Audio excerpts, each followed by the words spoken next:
Et bonsoir, j'allais dire bonjour à vous, les amis. Comment allez-vous en ce dimanche 23 novembre? Comment allez-vous, les amis? J'espère que vous êtes bien reposés, que votre dimanche se passe très très bien. Vous connaissez tous les dimanches, on va se retrouver avec Nato, l'homme qui nous raconte l'Égypte, l'histoire de l'Égypte exactement. Je suis impatient. Comment allez-vous? Je suis content de vous voir. Salut Sangouane, salut Camillette, salut Artifice, salut Swell. Je vois que vous êtes matinaux et ça fait plaisir. Ça fait plaisir. Parce qu'en plus aujourd'hui, je crois que c'est un thème hyper important. Fador, salut. C'est un thème que j'aime bien, moi. C'est un thème qui va aborder aujourd'hui que j'aime bien. Donc j'espère que ça va vous passionner. J'espère que vous êtes bien reposé. J'ai vu que j'ai vu qu'aujourd'hui il y avait quand même un peu de neige un peu partout, donc j'espère que vous n'êtes pas trop enneigé. Chez nous, là en Suisse, c'est correct. Il n'y a pas vraiment de neige, il fait plutôt beau, mais il fait bien frais ce matin, donc c'est pas mal du tout quoi. Salut Spidey, ça va super bien et toi? Swell, écoute, ça va bien. Ça va très bien, ça va très bien. Je me suis bien levé ce matin. Ma petite fille, comme d'habitude, est venue bien nous réveiller avec ma femme. C'est ce qu'on aime, c'est ce qu'on veut d'ailleurs. Et donc, c'était cool. Là, elles sont parties au cinéma, c'est cool. J'ai un peu envie de vous dire que moi aussi, c'est un petit peu comme le cinéma, mais documentarisé, on va dire, ce matin avec Nato. Parce que, voilà, à chaque fois, moi, ça me fascine un peu tout ça. Je voulais vous dire avant que Nato arrive, n'oubliez pas d'aller regarder ma vidéo YouTube qui vient de sortir. J'ai fait une petite vidéo YouTube qui vient de sortir sur YouTube, pardon. Ma vidéo YouTube qui vient de sortir où? Bah, sur YouTube.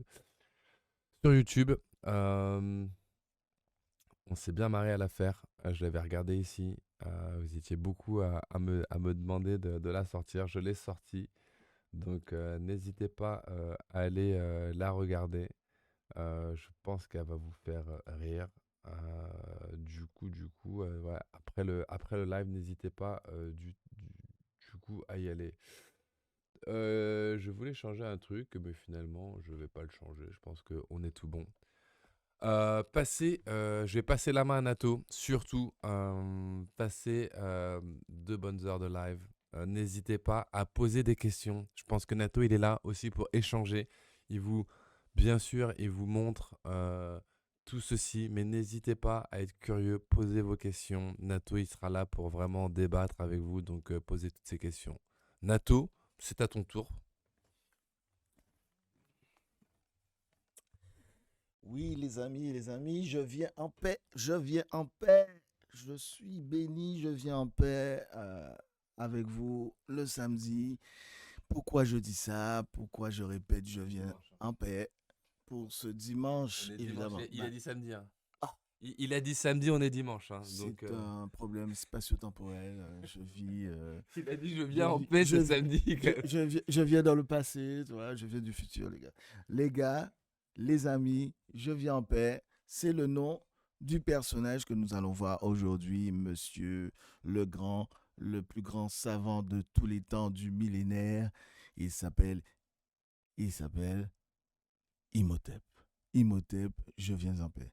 Donc, Imhotep, nous allons parler d'Imhotep aujourd'hui. Nous allons parler de ses ouvrages, nous allons parler de sa contribution du millénaire, sa contribution au monde, ses origines, qu'est-ce qu'il a fait d'intrigant, qu'est-ce qu'il nous a apporté comme message, qu'est-ce qu'il a voulu nous transmettre, le fameux Imhotep que vous avez sûrement déjà entendu parler.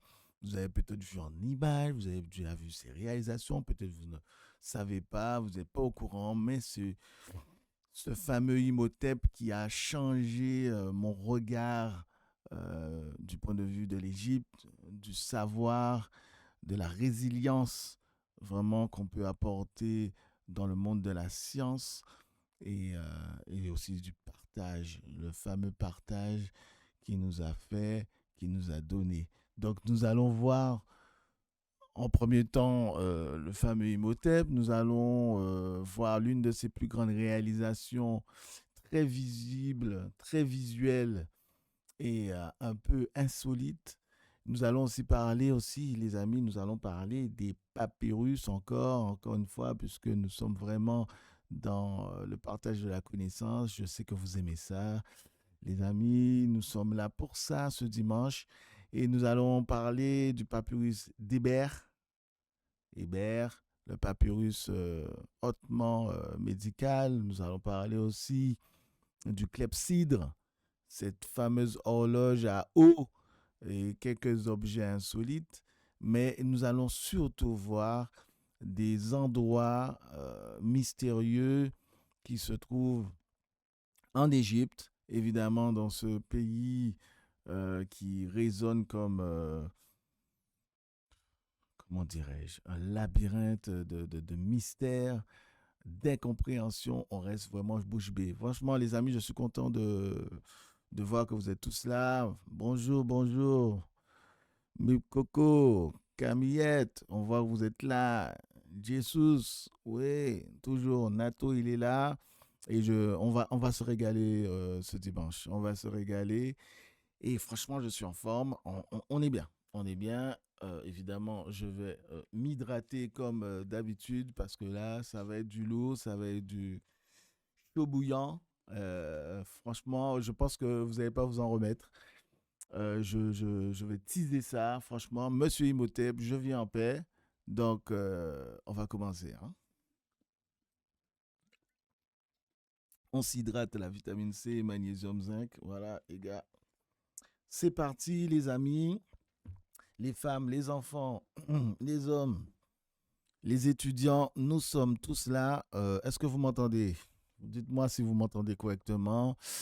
Parce que j'ai tendance à bouger, parce que je suis un peu excité d'être avec vous ce matin.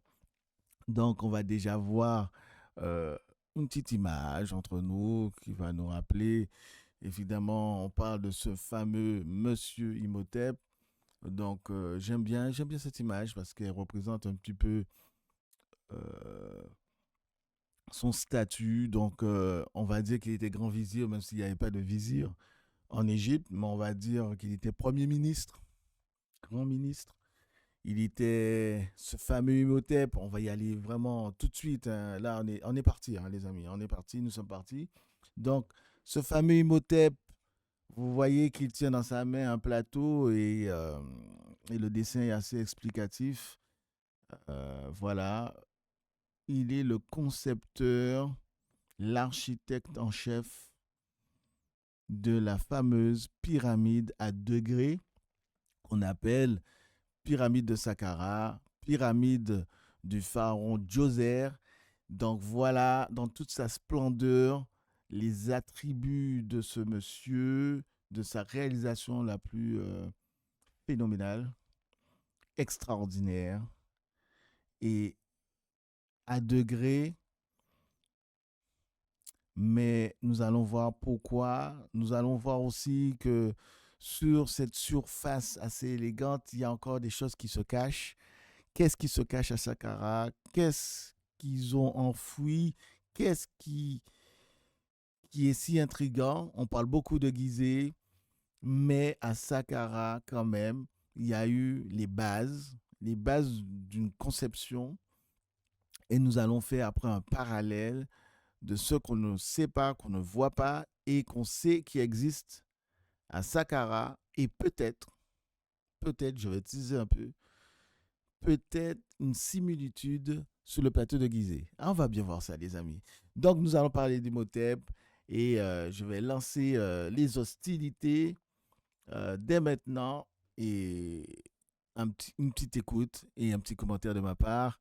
N'hésitez pas, nous allons parler d'architecture, mais pas que, car cet homme avait vraiment de multiples facettes. Allez, on y va, on écoute Monsieur Imhotep. De la série Qui es-tu portant sur Imhotep.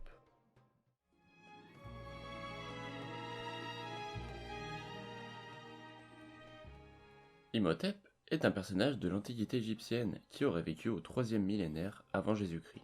On va Malheureusement, s'abstenir ce de personnage regarder, de est assez inconnu à commenter nos yeux car nous connaissons peu de choses sur lui. La les dessins datation de sa vie esclavagistes. et de son pouvoir reste assez énigmatique. Mais ce On n'est va pas en pour parler de autant ça. que nous connaissons rien de lui.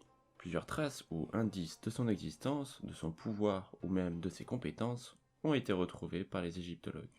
L'indice qui nous permet de positionner Imhotep dans la chronologie de l'Égypte ancienne est une inscription qui se trouve sur un fragment de statue du roi Djeser. Ce morceau de statue, qui a été retrouvé en 1926, est seulement composé des pieds et du socle. Sur celui-ci, une inscription y figure et commence directement avec le nom du conseiller du roi, Imhotep. Il y a par la suite toute une liste de ses titres.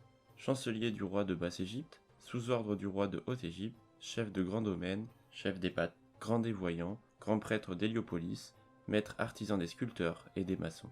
Imhotep aurait donc bâti son pouvoir sous le règne du roi Djeser. Les amis, on va quand même faire une petite pause. Comment un homme peut-il avoir autant de titres? C'est quand même incroyable. Là, nous avons encore une statue, une représentation stylisée en bois, euh, avec cette fameuse coiffe qu'on va retrouver plusieurs fois, cette petite barbichette qui représente aussi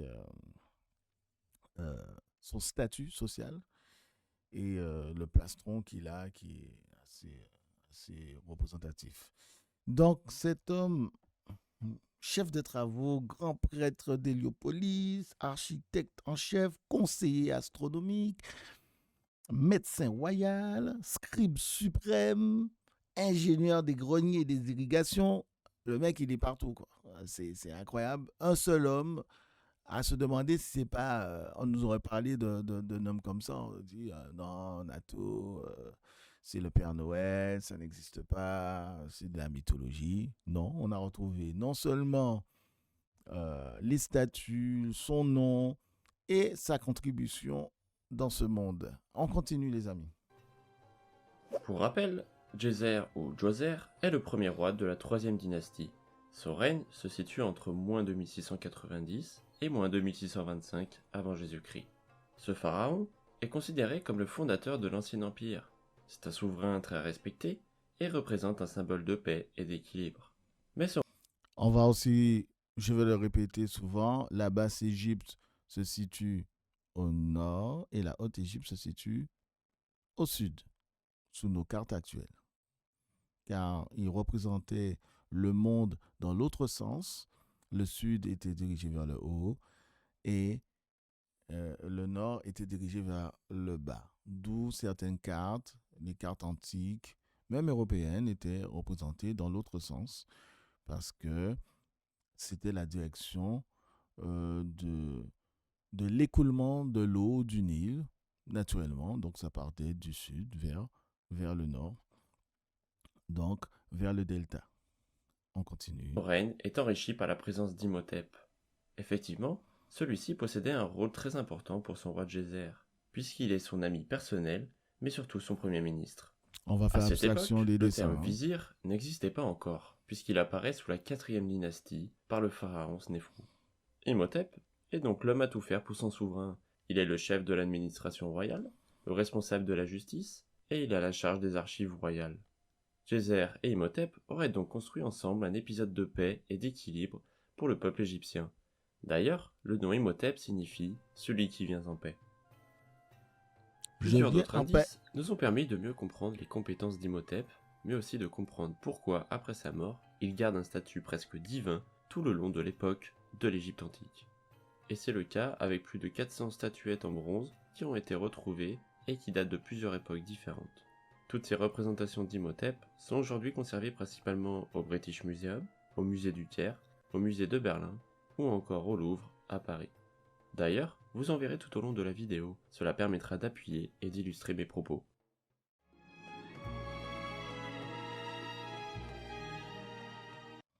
Donc il y a un type qui est représenté sur plusieurs époques, vénéré tel un grand pharaon, tel un déus, quoi, comme un dieu. Donc vraiment, c'est un homme exceptionnel dont on va parler aujourd'hui, exceptionnel. Donc on va continuer avec ça. Donc, on déconne pas avec Imhotep, comme dit Artifice 68. On déconne pas avec ce gars.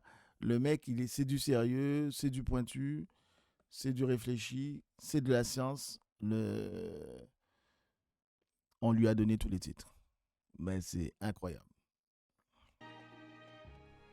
Imhotep était un homme aux multiples facettes. Il avait plusieurs métiers sous la direction du roi Djoser. Le plus populaire d'entre eux est bien évidemment le métier d'architecte. Il est principalement connu pour avoir construit le complexe funéraire de Djeser situé à Saqqara. L'emplacement, fermé par un mur d'enceinte, contient plusieurs chapelles, plusieurs temples funéraires, mais surtout la première pyramide à degrés contenant le tombeau d'un pharaon. C'était Alors, première pyramide à degrés, on ne sait pas ce que c'est, mais on parle de première pyramide à degrés. Les gars, première pyramide à degrés. Bon, peut-être ils en ont vu d'autres, mais en tout cas, c'est la première et elle est monumentale. Elle est grand, franchement, c'est grandiloquent, c'est magnifique. Donc, nous allons passer à autre chose, les amis. On va se réveiller bien. Moi, je vais me mettre bien aussi. On va parler d'Imhotep, de sa contribution. On va voir qu'est-ce que c'est que cette pyramide, pourquoi il a construit ça. Est-ce que c'est vraiment une tombe? On verra ça, on verra ça. Là, on laisse les gens parler, laissons parler les gens, comme dit notre dévarieux, notre dévarieux. Laissons parler les gens et on va aller directement aux sources et à ce que ça pouvait ressembler, le site de Saqqara. Donc, on va le voir. Je vais baisser le son et je vais vous montrer des images. Les amis, voilà à quoi ça ressemblait, plus ou moins. Maintenant, voilà ce que ça ressemble aujourd'hui. Évidemment, on sent que les millénaires sont passés, mais la pyramide est là. Là, vous voyez, il y a des fouilles, et ils trouvent encore des petits croquis, des petits dessins. Ils ont trouvé un défunt, le fameux Djoser. Mais ce qui nous intrigue aujourd'hui, ce matin, c'est de savoir, nous n'allons pas vraiment regarder ces petits croquis, mais nous allons plutôt parler de choses assez vraies dans la réalisation.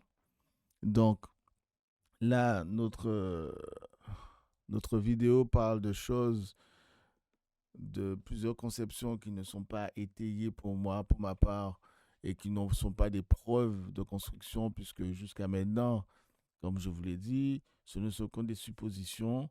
Nous n'avons toujours pas trouvé comment ils ont pu construire ces fameuses pyramides. En tout cas, officiellement, on donne des hypothèses. Et ces hypothèses ne sont pas vérifiées correctement pour ma part, parce qu'avec tous les outils que nous savons bien que c'est dans l'impossibilité. Il y a beaucoup de choses assez impossibles, assez cocasses pour la construction de tailleurs de pierre. Nous savons pertinemment, et, et je vous l'ai déjà répété plusieurs fois, la dernière fois, je vous ai montré l'échelle de Mohs. L'échelle de Mohs qui nous donne la dureté des pierres, la dureté de la roche. On sait que le calcaire, oui, c'est facile à tailler, plus facile à tailler que le fameux granit rose ou granit noir. Les amis, 7 sous l'échelle de Mohs, c'est dur. Donc, soit on a des ciseaux de sculpteurs en tungstène ou en pointe de diamant, comme dit mon ami Gaël. Ça, c'est quand même très, très, très compliqué de pouvoir tailler du granit, surtout si l'une des salles de la pyramide de Khéops, de Khufu, euh, est intégralement en granit rose ou granit noir.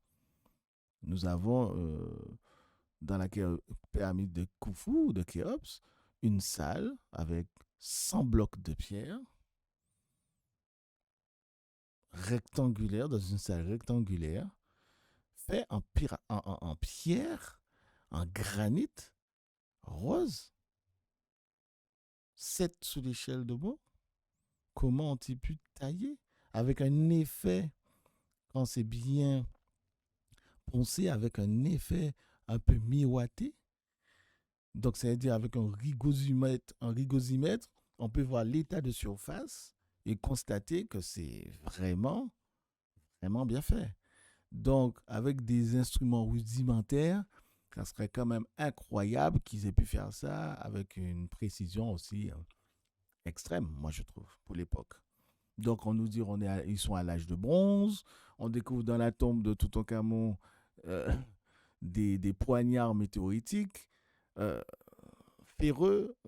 Ils maîtrisaient donc d'abord, donc 3000 ans avant les Romains, ils maîtrisent le fer météoritique, mais ils sont incapables de le faire avec le fer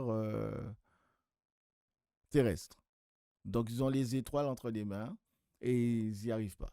Ils n'arrivent pas à faire avec du fer euh, terrestre, mais ils le font avec du céleste. C'est quand même ironique. Donc, qu'est-ce qui ne va pas dans le raisonnement? Qu'est-ce qu'on ne veut pas avouer? Qu'est-ce qui se passe? Les amants, les amis, ils avaient sûrement, comme dit Artifice, des tronçonneuses en diamant. C'est vraiment incroyable. Donc, maintenant, gardez en tête, les amis, que nous allons parler d'une pyramide à degrés qui a été construite par un chef architecte qui s'appelle Imhotep, un savant qui avait des titres en voiture, voilà. Et on va découvrir que c'est une fourmilière, que sous cette pyramide, nous allons découvrir quelque chose d'incroyable.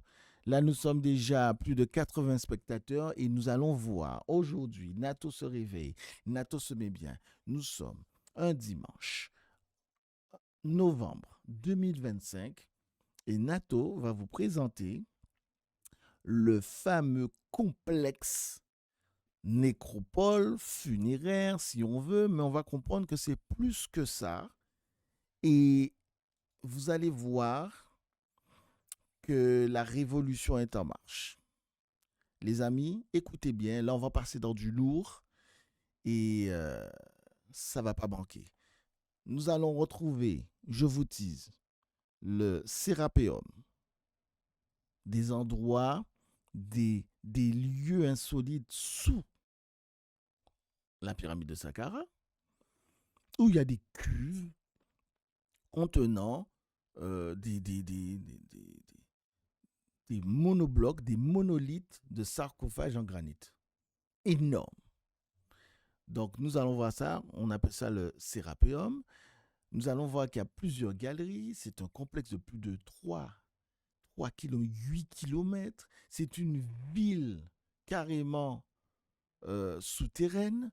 Saqqara, c'est un complexe, c'est une ville souterraine. Nous allons voir ça tout de suite. Go les amis. Tout était plat. Non, tout n'était pas plat. Ils ont forcément fait un terrassement. On ne prend pas les gens, voilà. Pourquoi? Parce qu'il y a une ville souterraine. Forcément, tu as fait un terrassement. Tout n'était pas plat. Ah là là.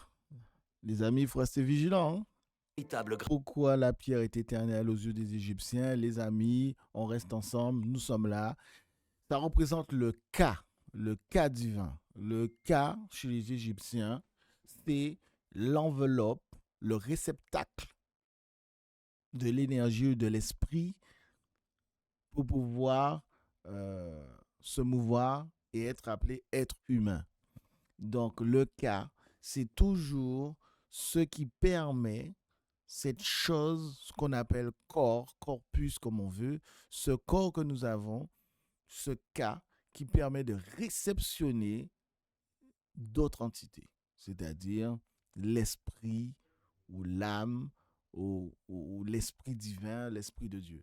Mais la définition même chez les Égyptiens de ce que nous sommes est dans un mot que les Arabes reprennent, qu'on appelle le baraka, ou la baraka, pour eux c'est la chance, etc. Mais baraka signifie tout simplement le bas dans le cas, grâce au rat. En fait, baraka, c'est l'âme, c'est-à-dire l'intention de ce que nous sommes, inscrit dans un corps, donc le bas entre ce qu'on peut appeler l'âme, entre réside, ou l'animus en latin, qui réside dans le corpus, et le sanctus, l'esprit, donc l'esprit de Dieu, Ra, qui intègre aussi ce cas. Et à ce moment-là, nous avons une entité qu'on appelle l'être humain. Voilà. Donc, la pierre, donc nous sommes faits de pierre, donc de roche, de terre. Donc, nous sommes représentés par un cas. Donc, c'est le cas, le fameux cas. Et ensuite, il y a le cas divin. Effectivement, ils en parlent en Égypte. Je vais rester près du micro parce qu'il semble, voilà, que le son n'est pas fameux lorsque je m'en éloigne. Mais je vais me rapprocher pour que vous puissiez bien entendre ce que j'ai à dire. Donc, le cas, c'est très important, c'est représenté par la pierre, car la pierre représente quelque chose qui respire. Donc, tailler, sculpter de la pierre ou façonner de la pierre comme de la poterie, c'est quelque chose de sacré, et c'est pour ça que la divinité qu'on appelle Dieu est représentée souvent par un potier, car il a façonné l'homme à son image. Voilà, c'est pour cela qu'on utilise cette allégorie du potier. Allez, on continue, mais on va aller un peu plus vite, un peu plus loin, pour qu'on puisse comprendre ce qui se passe. On y va, on va rentrer carrément dans ces galeries, excusez-moi, dans cette galerie, et nous allons constater ce que l'Occident ne comprend toujours pas. Comment ont-ils fait pour faire une ville aussi complexe de Saqqara? Allez, de m'arrêter, les amis, je suis obligé de m'arrêter. Donc, nous avons, en résumé, une pyramide, une commande du pharaon Djoser, créée, pensée, fabriquée, martelée, taillée, calculée, quantifiée, logistique incroyable pour pouvoir faire au centre, plus bas que la pyramide, le fameux,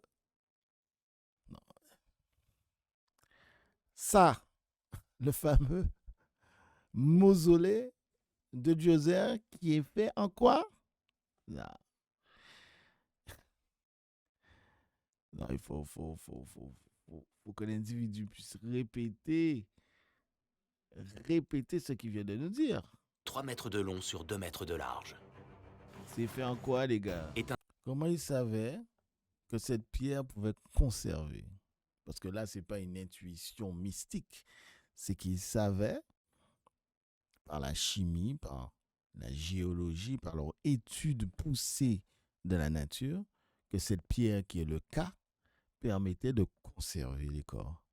Donc, voilà aussi un mystère de l'Égypte, c'est-à-dire leur connaissance, leur savoir. Incroyable. Des millénaires avant, parce que pour réaliser un sarcophage, un coffre carrément avant, pour pouvoir mettre à l'intérieur le roi, ils ont quand même étudié l'affaire. C'est ça la chose. Et là, je vous invite vraiment à rester vraiment concentrés. Les gens, ces Égyptiens étaient vraiment à la pointe de la connaissance des matériaux. Allez, on continue, les amis. Et ensuite, on va passer à quelque chose de plus intriguant. Il a quand même dit on n'avait pas encore les techniques. Les techniques de faire quoi? Comme après. Les amis, il faut rester concentré. Ils donnent leur appréciation, on ne se moque pas, mais on imagine la logique. Pour eux, pour les égyptologues, les savants, lorsqu'ils regardent quelque chose qui n'a pas été fait et ils font une comparaison de plus de 3000 ans d'écart, ils se disent c'est parce qu'ils ne savent pas faire. C'est quand même intriguant de raisonner comme ça. Ils ont voulu faire autrement, ils l'ont fait comme si, parce qu'ils avaient un raisonnement bien précis, c'est calculé, il y a un puits de 22 mètres, et à l'intérieur, au fond de ce puits, il y a un mausolée en granit qui contient le pharaon défunt. Et ensuite, ils juxtaposent, ils l'ensevelissent comme une montagne sur le pharaon. Mais il y a une logique à ça. C'est quand même incroyable, c'est une dinguerie d'architecture. Ça veut dire que la pyramide, elle est pleine. Elle est pleine. Ils n'ont pas fait un espace avec des chambres. Elle est pleine. Comment tu fais ça? Et la pyramide, elle était lisse auparavant. La Khéops, la fameuse pyramide de Khufu de Khéops, comme je vous l'ai déjà dit, elle aussi, elle avait un parement, c'est-à-dire un revêtement lisse en calcaire blanc, c'est-à-dire que c'était presque impossible de la regarder. Les amis, je vais vous montrer ça en image. Je vais vous montrer. Non, on fait une petite pause, c'est pas possible. Là, c'est de la dinguerie sur de la dinguerie. Il y a un problème. Il y a un problème. Faut qu'on regarde ça ensemble. Alors, je vais vous montrer juste la dinguerie que les gens font. Mais ils font des erreurs parce qu'ils n'ont pas la connaissance de maintenant. Mais nous savons pertinemment, je vais vous montrer un- une simulation. euh, une simulation du complexe funéraire, soi-disant. Et vous allez bien comprendre que ce n'est pas un complexe bientôt funéraire. Ce n'est pas que ça. C'est autre chose. Alors, ils aiment beaucoup aborder le sujet sous l'angle de la vie, de l'éternité, de l'incarnation, de la réincarnation, du transfert de l'esprit du défunt vers le ciel. Oui, nous avons entendu parler de ça, mais ce que nous constatons, c'est qu'ils font matériellement quelque chose. Donc ça devrait nous intriguer. Ils ne font pas que de la figuration, ils ne dessinent pas la chose. Ce n'est pas des écrits dits spirituels. Ils ont essayé de rendre tangible et interpréter en réalité euh, et rendre réaliste l'idée, le concept même. C'est-à-dire qu'ils sont passés de l'idée, de l'idéologie, de la spiritualité à un concept réalisable. Ça va loin quand même, les amis. Vous n'êtes pas d'accord avec moi? Ça va très, très, très, très loin. Regardez, je veux vous montrer encore une autre apparence et du complexe. Vous allez voir la complexité de tout ça. Les amis, on y va, c'est magnifique, on y va, on y va, on y va. Mais seulement l'un d'eux, situé dans l'angle sud-est de l'énorme rectangle, avait une vraie porte. Donc Il là, s'ouvrait on nous sur un parle du couloir complexe. étroit, par lequel ne pouvait entrer qu'un seul visiteur à la fois, pour pénétrer dans le sanctuaire de Saqqara. Là, on explique le côté La voie de spirituel. l'amélioration spirituelle est individuelle et inimitable. Personne ne peut évoluer à la place de quelqu'un d'autre. C'est pour cette raison qu'une seule personne à la fois pouvait entrer à Saqqara. Ils ont conceptualisé tout. Écoutez bien. Là, je vous donne une autre version du lieu. C'est pas qu'une nécropole, c'est quelque chose de plus puissant. Parce que Imhotep, il a plusieurs titres. Donc, on doit savoir qu'est-ce que c'est, ce site. 14 porches murées et un seulement ouvert, avec une entrée si étroite, tout cela semble avoir été construit à des fins défensives. Pourtant, il n'y a jamais eu de porte à l'unique entrée. La technologie mise en œuvre à Saqqara restreignait l'accès aux êtres à l'esprit primaire, ce qui dégageait une mauvaise aura, c'est-à-dire un champ électrique négatif. Là, le Dans gars le nous parle long de couloir spiritualité, et le de long de la magnétisme. galerie composée de 48 colonnes, un puissant champ de force électromagnétique intensifiait les sentiments des visiteurs. S'il y avait de la haine, de la peur ou de l'insécurité dans leur cœur, leur propre angoisse les empêchait d'entrer. Vous avez entendu. Donc maintenant, on va voir un peu plus loin ce complexe.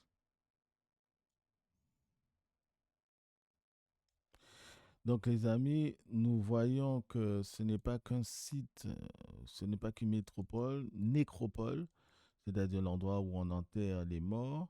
C'est carrément tout un site qui permet aux gens de venir et de visiter un lieu pour une raison bien précise. Et je veux que vous voyez pourquoi ils font ça.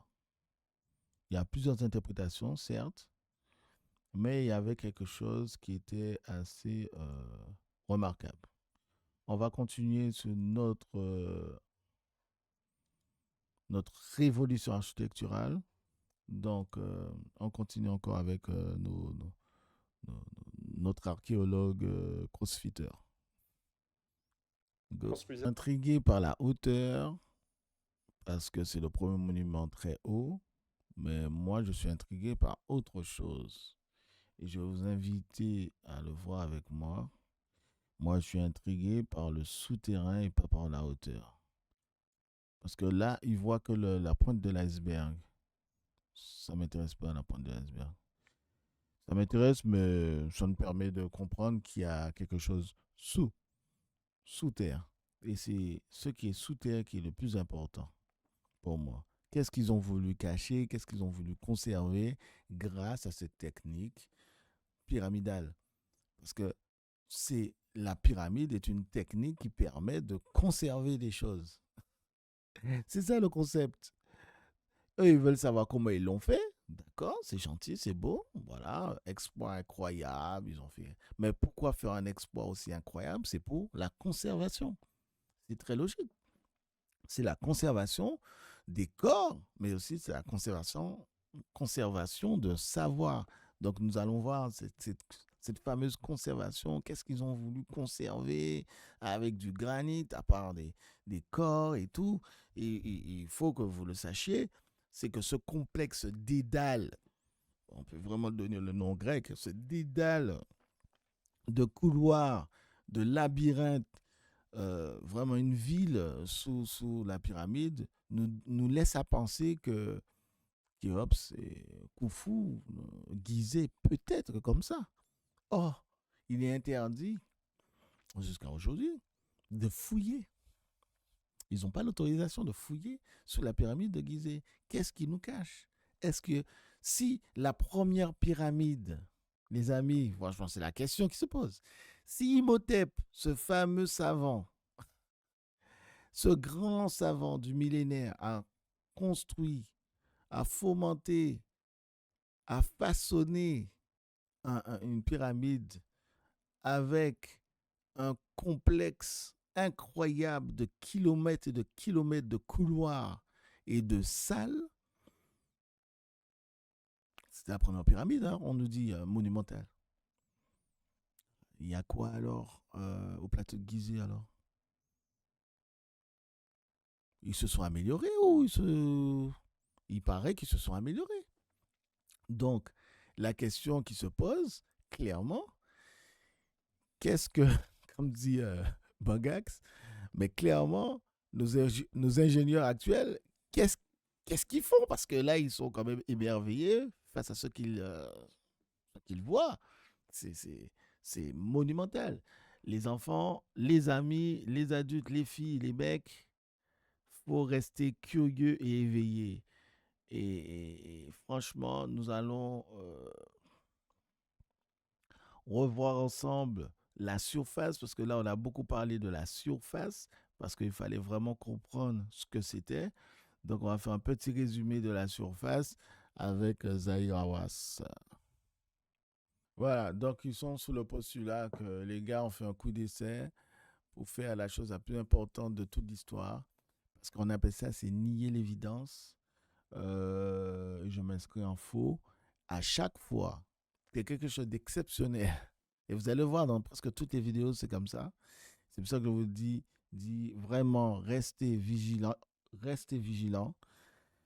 Ils disent toujours tout et son contraire dans la même phrase.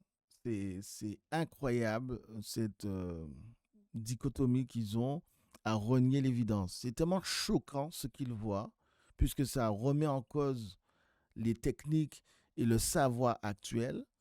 Ils sont obligés de dire, ouais, mais ils ont été empiriquement, ouais, ils ont fait un essai. Ah, finalement, c'était un coup de maître. C'est comme ils ont hasardeusement, ça a marché. Mais tu vois bien qu'ils étaient obligés de faire une fondation avant, qu'ils ont fait des galeries, vous l'avez tous vu. Il y a une ville souterraine et ensuite on va faire semblant on va essayer.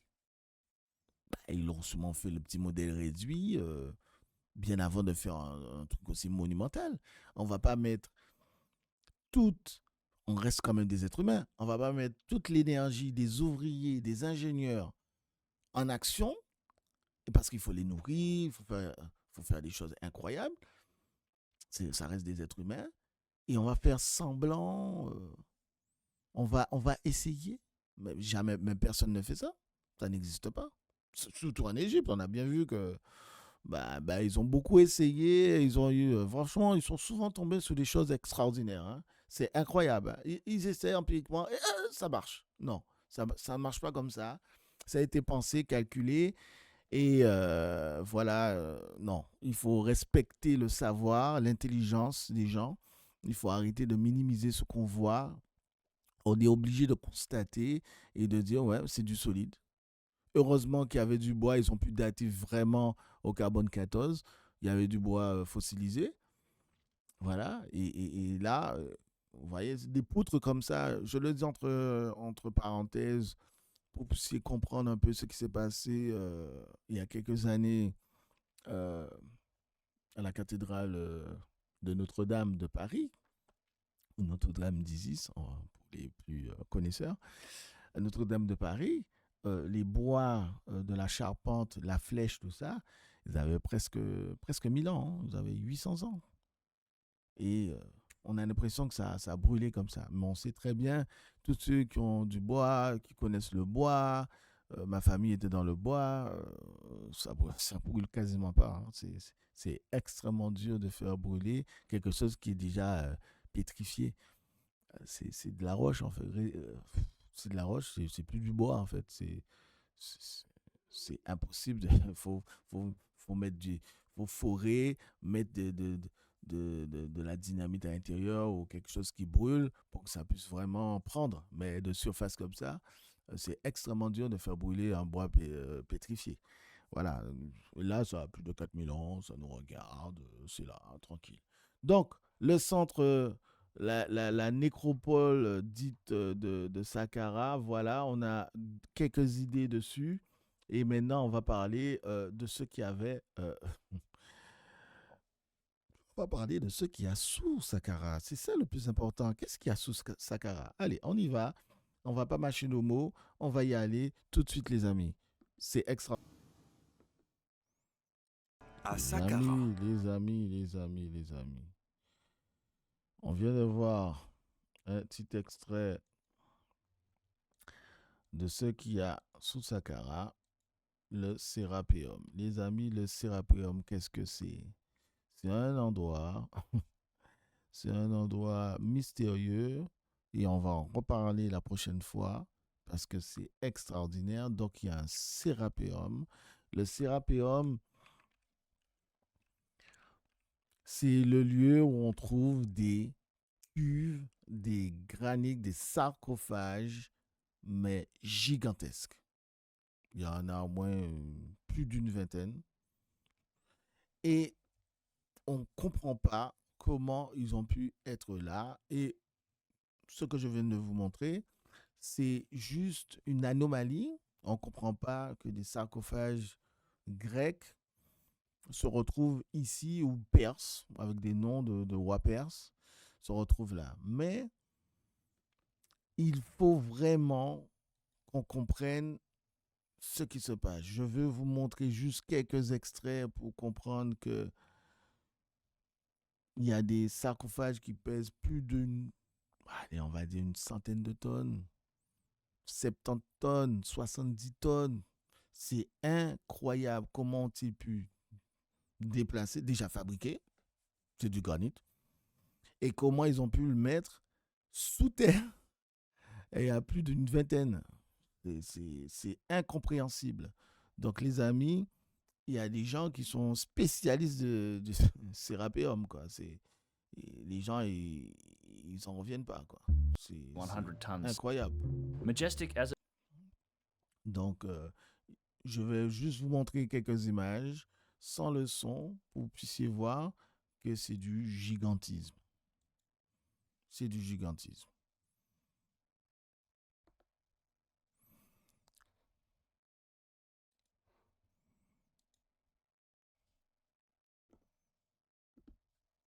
Les amis, regardez-moi ça. Regardez-moi ça. Regardez-moi ça. Donc, on retrouve, je fais le commentaire, des sarcophages immenses avec des couvercles déjà tirés. Donc, pas de momie dedans. Il n'y a aucune momie. Ça se trouve sous Saqqara. Donc, il y a des gens qui ont réussi à déplacer, égyptiens ou pas, mais nous sommes en Égypte. Donc, c'est des Égyptiens qui ont déplacé. Vous avez vu la grandeur. Là, ils ont protégé pour que l'endroit ne puisse pas s'écrouler parce qu'il y a eu des séismes. Protéger les sarcophages et c'est du n'importe quoi. Donc, il faut vraiment que l'on puisse comprendre que Saqqara, c'est un mystère, mais c'est un mystère qui dérange. C'est très, très, très, très, très, très dérangeant.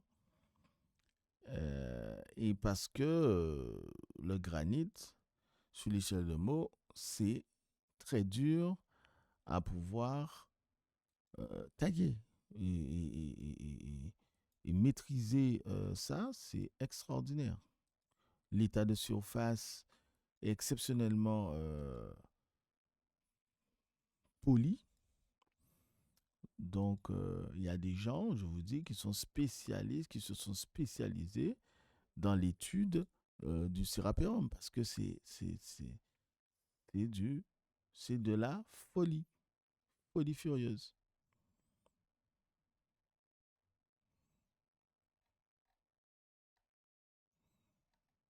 Donc maintenant, nous allons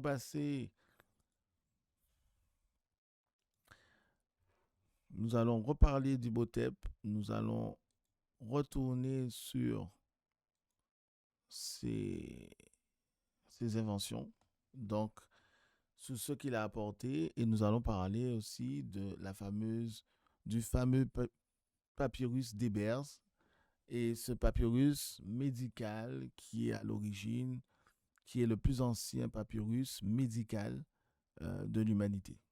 Connu, puisque nous avons quand même un artefact incroyable, c'est un papyrus, des écrits, de la documentation sur la sagesse et la médecine de nos anciens. Donc, je vous mets encore la description d'Imhotep. Et de s'occuper de la bonne santé du pharaon. Il était le médecin personnel du roi et possédait aussi la réputation d'un très grand guérisseur. Aujourd'hui, nous détenons qu'une seule preuve qui confirme probablement ce statut de médecin. Celle-ci se trouve dans l'un des plus anciens traités médicaux connus à ce jour, le papyrus Ebers. Ce document contient plusieurs détails sur l'anatomie humaine, sur les traitements, les diagnostics ou encore les examens de maladies. Longtemps associé à Imhotep, nous savons qu'aujourd'hui, ce document date finalement du début du Nouvel Empire et du règne d'Amenhotep Ier. Imhotep ne serait donc pas l'auteur de ce papyrus, mais grâce à son savoir-faire et à son talent de médecin, il aurait grandement aidé à la rédaction de ce document par l'authentique auteur. Imhotep détenait plusieurs fonctions dans le domaine de la religion. Il était principalement un grand prêtre. C'est lui qui vint réformer la religion égyptienne pour introduire le culte d'Osiris. D'ailleurs, alors, petite précision, il n'y a pas de religion telle qu'on l'entend aujourd'hui. On parle plutôt de spiritualité antique parce qu'il n'y a pas de dogme en fait. Et c'est pour ça que ça peut changer. Ils ont un concept de cosmologie, cosmogonie de la création de l'univers qu'on avait vu précédemment, pardon. Et donc, de ces conceptions, de ces cosmogonies héliopolitaines où ils ont réussi à essayer de comprendre en fait l'origine du monde, de l'humanité. Donc là, on a la représentation d'Osiris qui est bleu-vert. Lorsqu'il est comme ça, c'est-à-dire qu'il est dans une position où il est, entre guillemets, entre la vie et la mort, puisqu'il a les pieds joints. Alors, il y a beaucoup d'idéologies, les iconographies comme ça. Là, en fait, il est dans le séjour de la résurrection. Il est sur un piédestal, c'est très important. Et il a le fouet entre ses mains, le fameux A4. Et il a la croix royale qui nous montre vraiment qu'il est Osiris, dieu des deux termes, dieu du ciel et de tout l'univers, en fait. Donc là, il se tient normalement pour représenter l'autre passage de la vie. Donc, le plus souvent, lorsqu'ils sont dans l'autre énergie du monde souterrain, ils sont représentés avec les pieds joints. Et lorsqu'ils sont dans la condition vivante, le fait d'avoir la vie, le souffle toujours en eux, ils sont représentés avec les jambes écartées et la jambe gauche en avant, donc la jambe près du cœur. Et toujours en avant, vous allez voir que toutes les représentations, c'est toujours la jambe gauche qui est présentée devant. Si vous n'avez pas fait, vous n'avez pas vu ça, mais vous allez le voir. Normalement, c'est toujours la jambe gauche devant et le bras aussi, le bras gauche. Donc, ça veut dire qu'ils sont en mouvement, qu'ils sont vivants. Et là, il est dans un autre état. Je parle comme ça parce que il y a la philosophie égyptienne dit que nous sommes dans plusieurs états et que tout est un passage tant que nous ne sommes pas retournés à la source même qui nous a créés. Nous sommes toujours dans un passage, dans un état différent, matériel ou volatile, c'est-à-dire spirituellement, comme une émanation. Voilà. Mais là, on est corporellement, matériellement, physiquement présent, donc avec tous les attributs, les sens. Et normalement, lorsqu'on est dans le séjour des morts, la bouche est fermée et que c'est Anubis qui vient avec un poignard l'ouvrir pour que nous puissions réciter les 42 négations, c'est-à-dire je n'ai pas fait ci, je n'ai pas volé, je n'ai pas commis de crime, etc. pour arriver vers la salle du tribunal divin où on va faire la pesée du cœur, etc. Donc, nous allons revenir maintenant vers le domaine que l'on veut savoir du papyrus d'Hébert. Donc, le papyrus de médecine, le fameux Hippocrate, avant Hippocrate, le grand. Et nous allons voir que Imhotep était celui qui a précédé 2000 ans avant le fameux Hippocrate, qui est le grand médecin avant Galien, c'est-à-dire les grands médecins de la médecine grecque occidentale, de la connaissance du corps humain. Et nous allons voir un petit peu ce qui en découle, qu'est-ce qu'il y avait dans ce fameux papyrus d'Hébert. Donc, c'est le plus ancien traité médical, du monde. Le plus ancien, comme je vous dis, plus de 2000 ans. Nous avons un papyrus qui a plus de 2000 ans avant le fameux JC. Je dis toujours fameux puisque je ne sais pas s'il a réellement existé. Le fameux JC et qui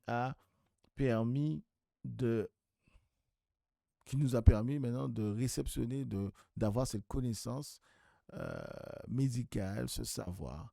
Qu'est-ce qu'il y avait dans ce papyrus? Qu'est-ce qui était si important et si intriguant? Les plus anciens papyrus médicaux de l'histoire de l'humanité de l'Égypte antique. Le papyrus Smith, acheté en 1862 par Edwin Smith, est le plus ancien traité médical de chirurgie de l'histoire de l'humanité, datant de 1500 ans avant notre ère. Il s'agit d'un manuel d'une vingtaine de pages qui décrit 48 blessures et tumeurs ainsi que leur traitement. Il est conservé par la New York Academy of Medicine depuis 1948. Le papyrus dit Ebers a été vendu par Edwin Smith à l'égyptologue allemand George Moritz Ebers, à qui il doit son nom et sa première traduction.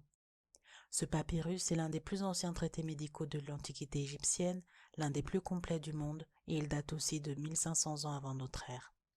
C'est aussi le plus long avec plus de 20 mètres de longueur pour une largeur d'environ 30 cm et un total de 877 paragraphes. Dans ce papyrus conservé à la bibliothèque de l'Université de Leipzig en Allemagne, de nombreuses maladies y sont décrites et ce dans plusieurs branches de médecine, ainsi que les remèdes correspondants. Il a permis de mieux comprendre les connaissances médicales de l'époque pharaonique. Ce manuel pratique indique les traitements contre de nombreux maux. Pour aller plus loin, je vous conseille les livres suivants: Les papyrus médicaux de l'Égypte pharaonique de Thierry Bardinet et L'Afrique noire, berceau de la chirurgie et de la médecine de Kwadwo Fernand Dobachello. Voilà les amis.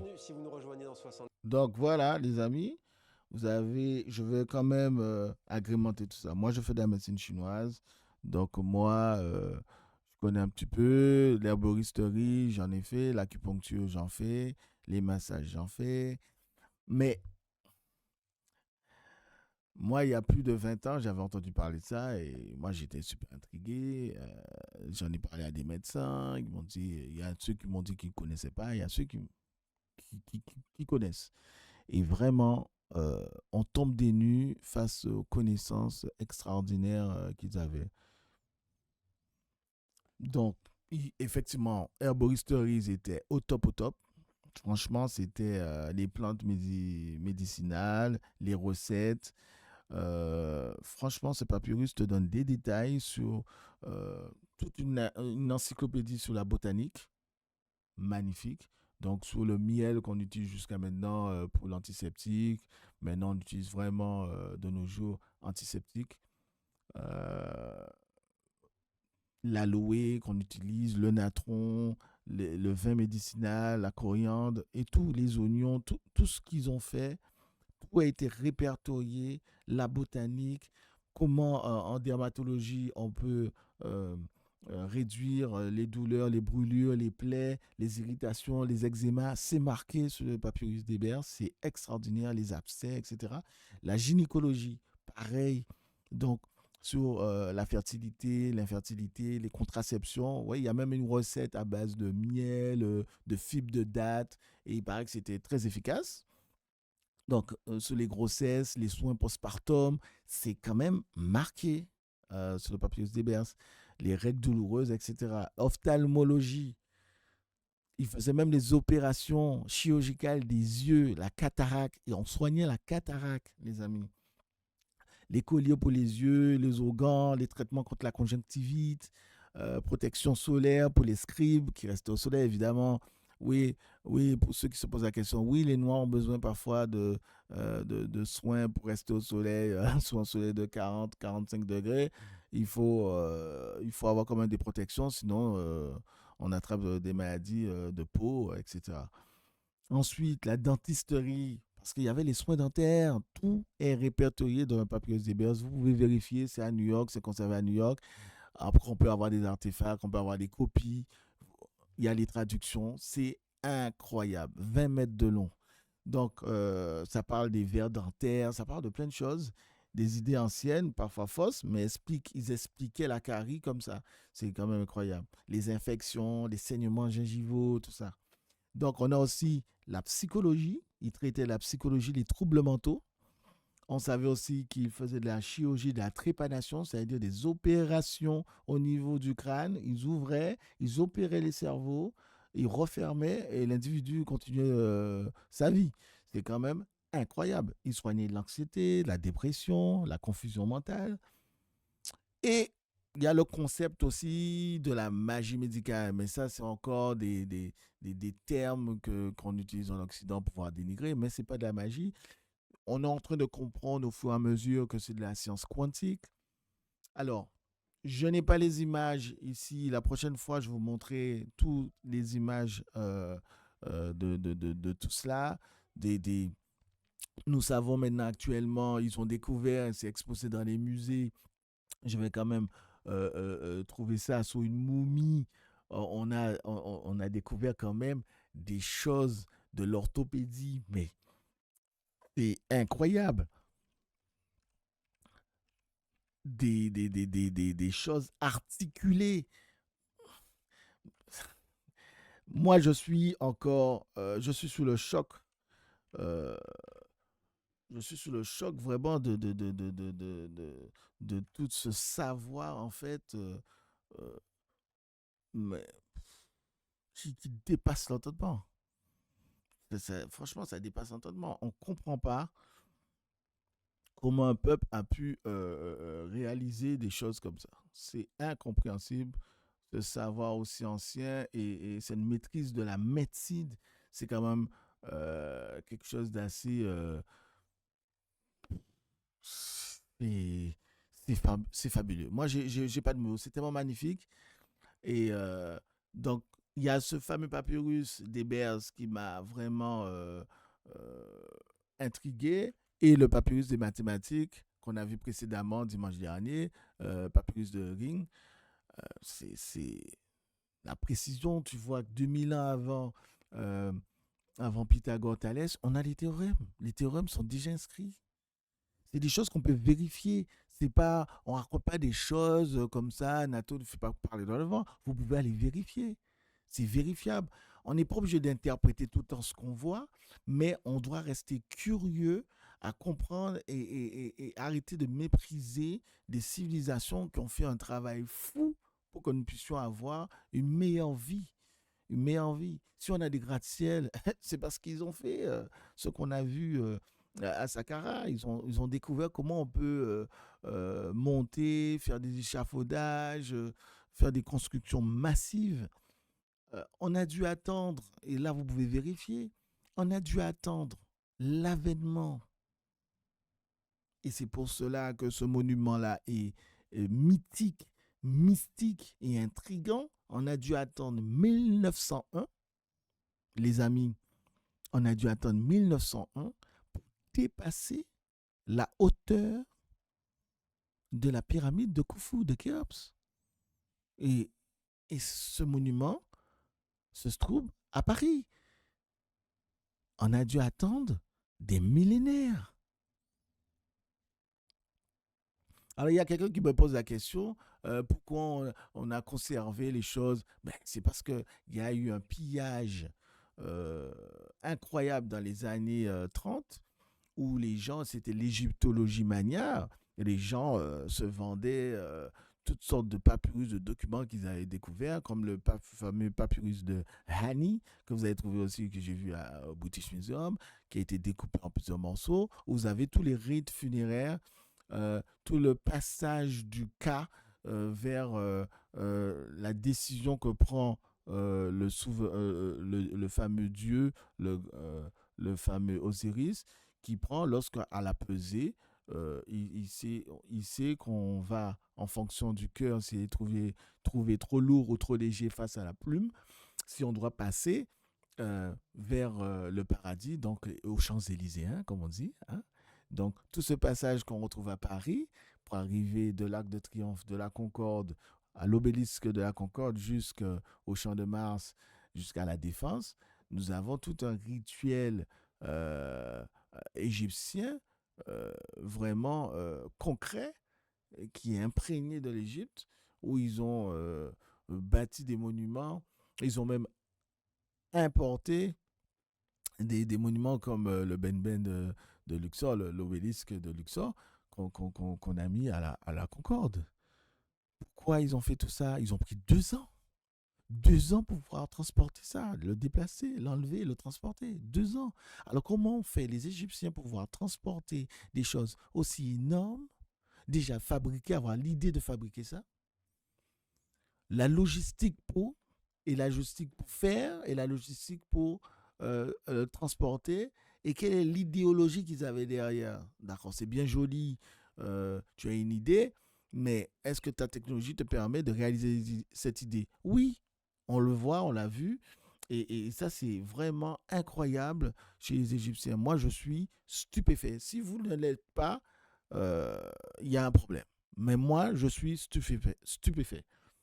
Je suis vraiment perdu dans ce dédale de savoir, de maîtrise, de construction, de médecine, de science, de maths, de la science dure. Parce que pour mettre en œuvre tout le plateau de Gizeh ou le plateau qu'on a vu aujourd'hui de Saqqara, il faut vraiment maîtriser la logistique, les gens, les convois. Et on sait qu'ils n'avaient pas de voiture. Donc, ils avaient quel moyen pouvoir déplacer dans le désert des blocs de granit qui pèsent des tonnes, les amis. Ça ne pèse pas 2 kilos, 10 kilos, mais ça pèse le sérapéum, le sérapéum, il y a des granites, mais il pèse plus de 70 tonnes. Géant, gigantesque. Oui, le papyrus d'Ebers est conservé à la bibliothèque de l'université de Leipzig en Allemagne. Pas à New York, oui, exactement. Mais il y a beaucoup d'artefacts à New York. J'ai visité New York, au British Museum aussi. Il y a vraiment des choses incroyables. Donc, il y a la statue de l'individu qui a fait ça. Imhotep, on a trouvé. On a son nom, on a ses titres, ses grades, médecine, astronomie, architecture, ingénierie. Il est partout. Il est le père de la médecine dite moderne en réalité, mais 2000 ans avant Hippocrate. Et selon beaucoup de chercheurs disent qu'en fait, Hippocrate n'a pas existé. En fait, c'est la traduction grecque de Imhotep. Ça, c'est un autre débat. On ne rentre pas dans les polémiques aujourd'hui, mais on est dans la constatation. On est dans la constatation que cet homme a érigé le premier monument de l'histoire de plus de 60 mètres de haut en pierre. Et au sous-sol, le sous-sol, c'est une ville entière en galerie. Et donc les amis, le mystère reste entier. Le mystère reste entier. Alors, et là, on n'a même pas le temps. Mais sous Saqqara, qu'est-ce qu'il y a? Sous Saqqara, ce qui est important, c'est que Imhotep nous a livré, nous a transmis quelque chose d'incroyable. Déjà, le complexe, cour, galerie, temple. Et dans le souterrain, c'est de l'urbanisme pur. La géométrie, la méthode de transport, de levage des blocs, comment ils ont fait ça. C'est ça les questions, le calcul des volumes, forcément. Donc, le père de la médecine, de l'astronomie, des calendriers et du clepsydre dont je vais parler tout à l'heure, cet homme est devenu un dieu, il a été déifié. C'est-à-dire que pour eux, en Égypte ancienne, la déification, c'est le fait qu'il soit honoré comme un panthéon. C'est-à-dire que de toute l'histoire, on parlera de quelqu'un qui a fait avancer la technique, la technologie, la science, donc avancer la civilisation. Donc c'est pour ça qu'il a été honoré comme un grand roi. Et en fait, le roi du savoir. Donc on dit que Thoth, qui est celui qui représente le savoir, la connaissance, le calcul, c'est le disciple de Thoth. C'est celui qui a transmis Prométhée. Voilà, le savoir, c'est Prométhée. Le savoir des dieux a été transmis par Imhotep et qui a vécu quand même 2000 ans avant Hippocrate. Donc voilà. Donc, Hippocrate est l'héritier. S'il a existé, c'est l'héritier d'Imhotep. Donc, toute notre médecine est basée quand même sur ces fameux papyrus qu'on a pu vérifier. Il y a des choses qui sont encore en cours, hein, parce que c'est à foison, quoi. C'est une dinguerie, comme on dit. Donc, les amis, qu'est-ce que vous en pensez déjà de ça? Maintenant, je vais vous livrer quand même ceux qui se trouvent et dont on n'a pas parlé. C'est que qu'est-ce qui se trouve sous cette pyramide qui m'a un peu choqué? C'est que sous la pyramide de Saqqara, il y a des choses comme des salles qui résonnent à certaines fréquences. ils ont remarqué qu'il y a des salles qui résonnent à certaines fréquences et ces fréquences-là permettaient de faire quelque chose de la médecine, en fait. Donc, ils étaient déjà en train de découvrir au fur et à mesure avec les nouvelles données, cette nouvelle science qu'on appelle la science quantique, ils sont en train de remarquer qu'ils avaient découvert quelque chose avec le son. Et cette découverte avec le son a tout changé. Donc, je vous laisse voir une petite vidéo sur cela.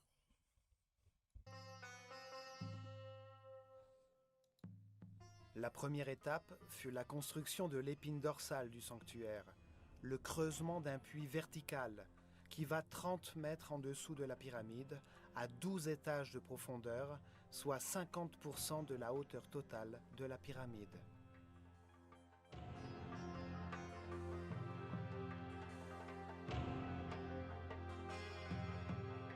Beaucoup d'objets ont disparu à cause de certains voleurs De là, à ils ont col blanc. creusé des centaines de mètres de tunnels, Effectivement. un labyrinthe de chambres et de galeries qui constituait une partie essentielle du système.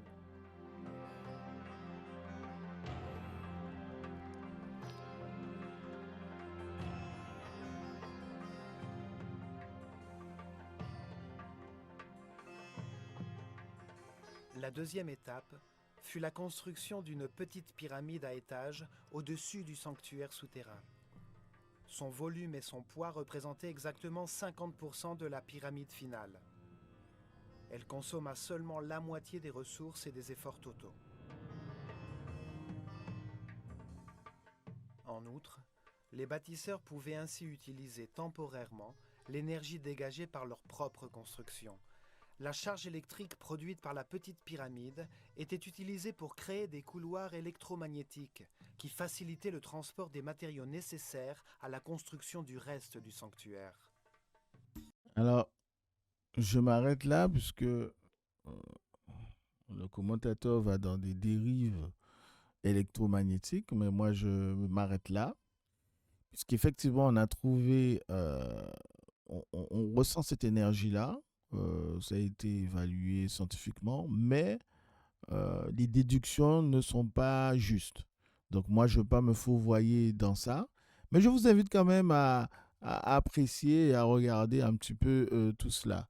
Les amis, ce qui est important aussi à noter, c'est que les différentes chambres qu'il y a sous les pyramides dont on n'a pas vraiment parlé permettaient aussi à certaines personnes de pouvoir rentrer dans l'édifice et de s'émerger dans une sorte de son de ce qu'on appelle un peu la musicothérapie, des fréquences. Et ces fréquences-là étaient vraiment distinctes dans chaque chambre. Chaque chambre, vous pouvez vérifier, en amenant les outils IA pour ça, vous pouvez vérifier ce que je dis. C'est-à-dire qu'il y avait des chambres et ils ont découvert que chaque chambre a un stade de résonance. Donc, ça résonne selon une fréquence. Et nous savons qu'il y a des fréquences harmoniques. Moi-même, je suis un peu musicien. J'ai été avec mes frères. On a fait beaucoup de musique. Moi, je jouais de la flûte traversière. Donc, moi, je sais que, et j'utilise aussi des diapasons dans ma thérapie aussi, des fois. C'est-à-dire que certaines fréquences peuvent réharmoniser les cellules. Et ça a été scientifiquement prouvé. Et il y a beaucoup de recherches dessus.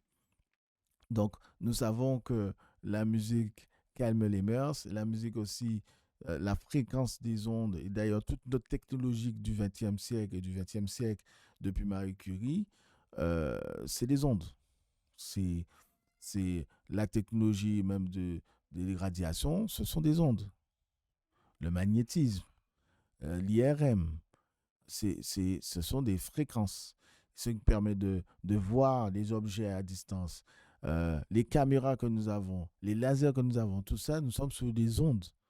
Tout la technologie de la médecine, c'est les ondes.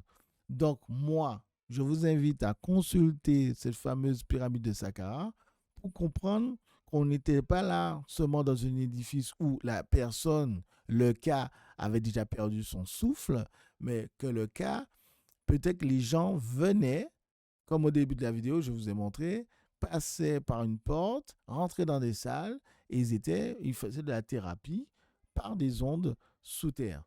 Ça, c'est l'interprétation que moi, je peux donner un petit peu mon avis de temps en temps. Moi, j'y crois. J'aime pas trop croire aux choses, mais c'est des choses qui sont assez, maintenant, avec le recul qu'on a au 21e siècle, en 2025, nous savons que c'est possible. Ils avaient créé des faïences, la fameuse faïence bleue qu'ils avaient turquoise. On retrouve plus de 40 000 faïences bleues comme ça sous terre. Dans les salles, ça a été un mystère pendant des années de comment ils ont pu créer cette céramique. C'est littéralement du verre, c'est du verre, du turquoise. C'est magnifique. C'est le fameux bleu azuli, là, voilà, cette faïence qu'ils ont fait, mais qu'ils ont créée, mais qui était dans ces salles-là aussi, sous Saqqara. Donc il y a tout ça sous Saqqara. C'est quand même incroyable. Donc on pense que des individus les gens venaient de tous bords pour faire de la thérapie. Ça, c'est tout le savoir alternatif, il parle beaucoup de ça. Après, c'est à nous de vérifier cette histoire des ondes et tout, mais nous savons qu'il y a les ondes de mémoire de forme, ça existe. Il y a beaucoup de tests sur ça. C'est-à-dire, lorsqu'il y a un instrument, on construit quelque chose, on fait en sorte qu'il y ait une forme bien distincte. On l'oriente aussi par rapport au nord magnétique, etc., une maison, plein sud, etc. Parce qu'on sait, dans la spiritualité japonaise, le zen, on le sait, qu'il y a une manière d'agencer sa chambre, de rajouter des meubles, d'enlever, etc., pour créer une sorte de bonne vibration pour pouvoir se détendre. Donc, créer une sorte de résonance. Donc, on sait que dans la pyramide de Saqqara, il y avait ce style de choses qui étaient faites. Donc, ce n'était pas qu'un tombeau. On ne fait pas un tombeau comme ça. Personne ne fait ça. Ni les Égyptiens, ils ne font pas un tombeau, ils font un tombeau. Non, ce n'est pas un mastaba quelconque. Il y a quelque chose qui a été fait et on pense que c'est de la médecine. Et c'est pour cela que ils y sont donnés corps et âme pour pouvoir fabriquer ça. Et donc, si c'est Imhotep, c'est très logique, puisqu'il était versé dans la médecine. Et aussi pour donner aussi un aperçu de la modernité dite de la médecine des Égyptiens, c'est tout ce pan de modernité dans les objets même qu'ils ont fabriqués. C'est magnifique. Donc, des prothèses, moi je vous dis, des prothèses de pieds égyptiens, mais c'est connu de la médecine occidentale. Je vous invite à le regarder articulé. C'est monumental, c'est trop beau à voir. Les prothèses de pieds égyptiens articulées, il faut vous voyez ça.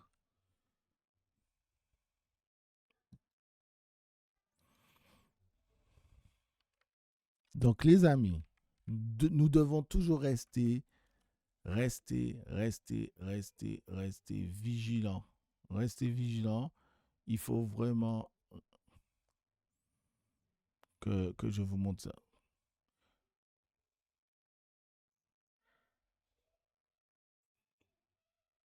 Moi, j'essaie de chercher en français. Mais la prochaine fois, je vous le donner en 1000. Mais c'est incroyable. Vous allez retrouver au musée. Hein. Vous allez voir, je crois que c'est... Je ne sais pas s'il est au musée du Caire. Mais c'est incroyable. Oui, effectivement, je parlais du pigment bleu, la fameuse faïence bleue qu'ils ont. Parce qu'à cette époque, entre guillemets, vous pouvez faire la recherche, le bleu n'existait pas dans le monde, en fait. Le bleu, comme on l'entend, en fait, le bleu, c'était un vert. Et c'est très récemment, et les Égyptiens en avaient un foison, c'est très récemment que le bleu existe. Vous pouvez vérifier. Hein. Le bleu est une couleur très récente. En fait, c'était une teinte, pour eux, c'était une teinte de vert. C'était du vert. Du vert comme on l'entend, la couleur. Et ce fameux bleu azuli, là, ce fameux bleu turquoise qu'ils ont limite inventé, est devenu incroyable. Et c'est très récemment qu'on parle de bleu. Hein. Vous pouvez vérifier, les amis. Hein. Vérifier ce que je raconte. Hein.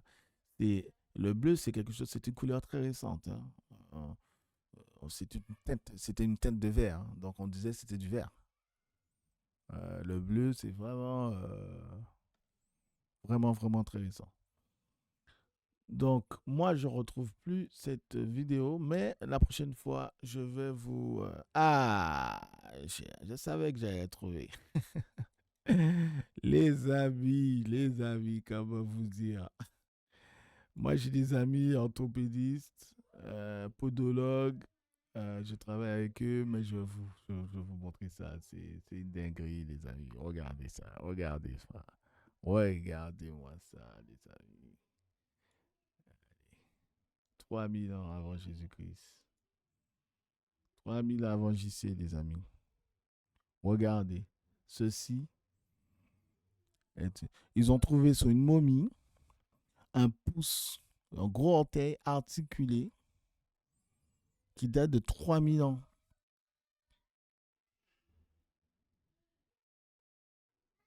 Non, mais incroyable. Et je crois qu'on va terminer avec ça. Ce fameux pied qui nous montre l'ingéniosité, le côté incroyable de la médecine, du savoir, d'Imhotep à aujourd'hui. Papyrus d'Ebers, les papyrus de Ring pour les mathématiques, d'astronomie, de médecine, d'ingénierie.